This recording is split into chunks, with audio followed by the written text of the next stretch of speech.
ఏమయ్యా సెక్రటరీ, ఈరోజు బాగా తలపొడిచినట్టు అయిపోయిందయ్యా. ఏడైందండి? ట్యాక్సీలో వెళ్తుంటే డ్రైవర్ నాతో మాట అన్నాడయ్యా. మీరు జుట్లేని రాజమండ్రిలో ఉన్నారని సడా ఏంటి? అది కాదు, ఇండియా గురించి మాట వచ్చి ఇప్పుడు ఇండియా చాలా ఘోరంగా ఉందన్నాడయ్యా. ఏ ఉద్దేశంలోనూ?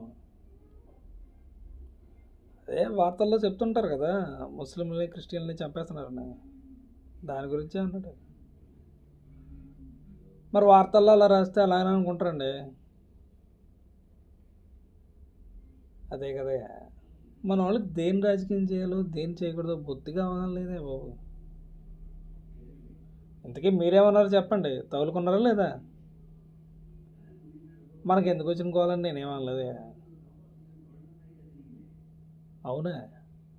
ఒకప్పుడు ఫేస్బుక్లో వాట్సాప్లో తెగాడవడి చేసేవారు. మీలోటోళ్ళ వల్లేనండి దేశం చాలా క్లిష్ట పరిస్థితిలోకి వెళ్ళిపోతుంది. అదేడే బాబు అంత మాట అనేసి ఉన్నమాటే కదండి.